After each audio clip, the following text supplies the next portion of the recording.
Welcome to This Explainer. Today, we are unpacking a fascinating and honestly deeply provocative conversation between Tom Bilyeu and philosopher Robert Breedlove. We're going to dive right into Breedlove's bold economic warnings about the hidden mechanisms that are allegedly actively eroding our wealth. Let's get started. Right off the bat, the source material throws a massive question at us.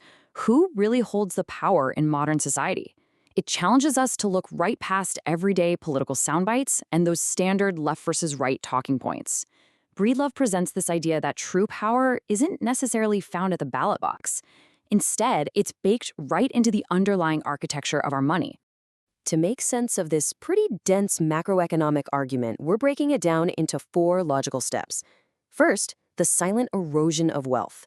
Second, putting central banks under scrutiny. Third, the free market dilemma. And finally, Breedlove's proposed life raft, Bitcoin. All right, let's jump straight into part 1, the silent wealth erosion and the hidden cost of living. We're starting with the everyday symptoms of economic turbulence. The things you are likely feeling in your own wallet right now. Bilyeu and Breedlove discuss recent political shifts, like the election of a socialist mayor in New York City, but they treat them not just as isolated political events, but as desperate symptoms of a deeper economic frustration. You're working harder, yet things like groceries and housing are just slipping further out of reach. In this view, this quiet erosion of individual wealth is happening largely without the public understanding exactly why they're falling behind.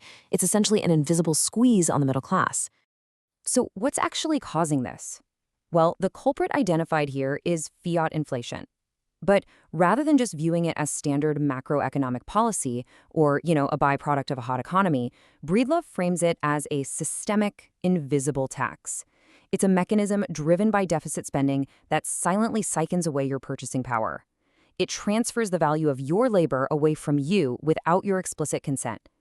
Think of it like a slow, unnoticeable leak in the tire of your financial security. And here is where Breedlove makes a really bold claim. He attaches immense historical weight to this, famously stating, "This is the biggest scam in human history, and it's happening right now." He absolutely does not see inflation as an accidental bug in the system. To him, it's an intentional feature, a systemic scam played on the average citizen to fund the state. That is a heavy, heavy claim. So, let's look at the actual gears turning behind the scenes in Section 2, Central Banks Under Scrutiny. Right at the core of this whole critique is the institution of central banking itself. The interview identifies this monopoly on money creation as the core engine behind unchecked government power.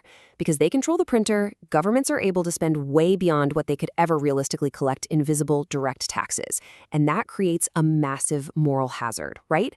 The entity making the rules is literally the one printing the chips. Which leads to a really fascinating question. If prices are rising universally, who actually benefits from all this newly printed money? Because we know who loses, right? The average consumer paying significantly more for basic necessities.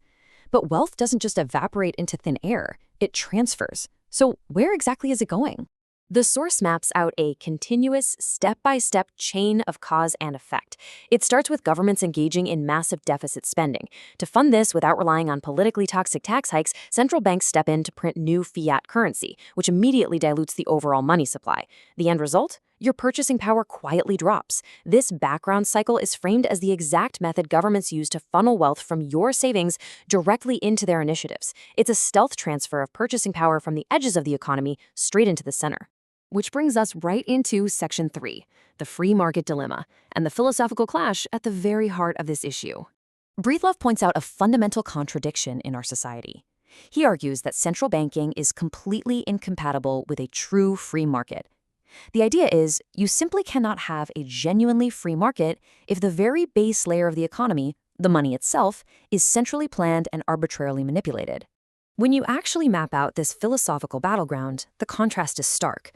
Under a centrally banked system, power is centralized by the government, your wealth is constantly diluted by inflation, and the market is artificially manipulated through things like interest rates.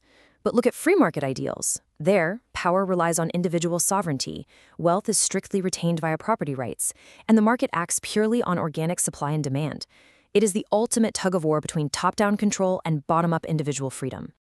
And the warning here is deeply historical. The interview argues that when you abandon free market money, you slowly erode strict property rights. Because think about it, if your money can be devalued on a whim, your property is essentially being quietly confiscated. This brings us right back to the start of our explainer. As people feel this economic pain, they understandably seek political relief. According to the source, this often fuels the rise of socialist policies, ironically leading to an even greater dependence on the very unchecked government power that caused the inflation to begin with. So, what is the way out? That brings us to our final section, Section 4, Bitcoin as the life raft. For anyone trying to navigate this financial storm, Breedlove points to Bitcoin. And he isn't looking at it merely as some speculative tech stock or a volatile thing to day trade. He frames it as an unalterable, decentralized asset with a strictly fixed supply. It's presented as the ultimate, robust form of private property, a financial base layer that absolutely no government or centralized entity can arbitrarily manipulate or inflate away. It ultimately comes down to this head-to-head matchup. The traditional fiat system relies on an unlimited money supply and centralized power, ensuring your wealth slowly erodes over time. Bitcoin offers the exact opposite, a supply mathematically capped at 21 million, fully decentralized finance and private property protection that theoretically cannot be debased. Breedlove argues this mathematical certainty is really the only true antidote to fiat uncertainty. Breedlove uses this incredibly vivid metaphor here, calling Bitcoin the ultimate economic life raft. The implication is pretty clear. The traditional fiat ship is actively taking on water under the crushing weight of global debt. You might not be able to single-handedly fix the sinking ship of national currencies, but Bitcoin offers a decentralized exit. It's a way to preserve the purchasing power of your life's work before your feet get wet. And that leaves us with a really profound question to chew on as we wrap up this explainer.